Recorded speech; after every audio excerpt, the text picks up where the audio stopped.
Rhaid blynyddoedd yn ôl, mi ofynodd Wayne Hawkins, ysgrifennydd CWM Europe i mi, a sef yn cael dod i Abertawe ar ymweliad i ni gael siarad efo'n gilydd.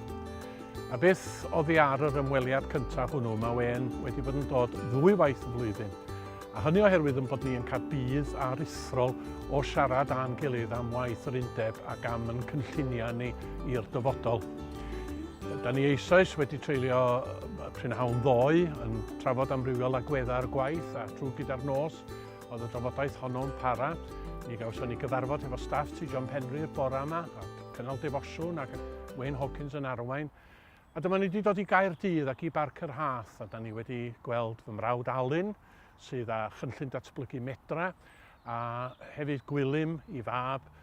Mae o yn graddio yn Aberystwyth eleni ac yn dod i gynhadledd CWM pan ddaw honno yn bellach ymlaen. It's good to be here in Mawrth Park, where we've had the opportunity as the Mission Secretary for the European region of the Council for World Mission to spend some time with Geraint Tudur, the General Secretary of the ymweliad, and with Gwilym and Alun Tudur, talking about possibilities for how we can serve together as a partnership of churches in mission through the Council for World Mission and the Union. Mae'r cynllun medra wedi bod yn rhedeg ers 2 flynedd gynnon ni erbyn hyn. Yn ystod y flwyddyn gyntaf, Gwion Dafydd yn dilyn y cynllun. Ac yn ystod y flwyddyn yma, mae Beth Roberts wedi bod hefo ni. Mae hynny wedi bod yn fendith fawr i ni. Da ni'n edrych ymlaen rwan ar gyfer y 3ydd flwyddyn, a da ni'n chwilio am Gristion ifanc rhwng 19 a 25 i ymuno hefo ni, ac yn gweddio bydd Duw yn arwain rhywun i fod yn rhan o'r cynllun. A mae Wayne a David wedi dod ata ni yn holi sut mae wedi mynd ac yn arolygu y gwaith. Ac mae wedi bod yn hyfryd cael eu cwmni nhw mwyn i ni allu adrodd yn ôl bod y 2 flynedd wedi bod yn mynd yn ardderchog. Dwi newydd i waith CWM, newydd gychwyn ydw i ymwneud efo CWM. Fi eisiau ychydig yn ôl mewn cynhadledd yn Swindon.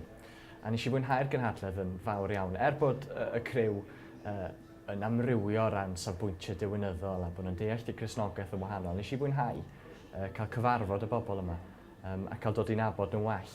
Mewn chydig rwan, dwi'n mynd i Korea, a dwi'n edrych ymlaen yn fawr i fynd i Korea i edrych ar y gwaith sy'n digwydd yna ar sut mae'r eglwys yn tyfu yna, a gobeithio dod â hwnna nôl i Gymru.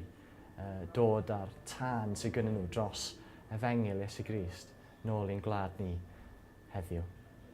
Well, this is my first opportunity to visit the UWI, and actually the first time that I've joined my colleague Wayne to visit a member church in this way. This is our chance to talk with the staff and some other people from the UWI about the mission support programme that we're involved with supporting, and to get to know people a little bit better and to see them in their natural habitats. I think for me, this has been a privileged time for deepening that relationship. Many of the people that are involved are too many to name, but some particularly have made significant contributions to the life of CWM. Geraint Tudur, the ymweliad General Secretary, served as a director of CWM Europe, and we're grateful to him. And now particularly to Jeff Williams and to Jill Haley-Harris, both of whom are serving as directors of CWM Europe, and Jeff as a director of CWM. So we're grateful to the Union for those gifts of people and the wisdom and the insight that they bring to our partnership of churches in mission. So it's good to be here sharing with Geraint and the other colleagues at CWM as we explore together the opportunities and challenges of being involved in God's mission here in Wales. Mae'r trafodaethau da ni'n gael hefo Wayne yn y lle cyntaf a David, sydd wedi dod yn gwmnydd efo'r tro yma, yn bwysig oherwydd bod ni'n cael barn rhywun o'r tu allan ynglyn â gwaith yr undeb.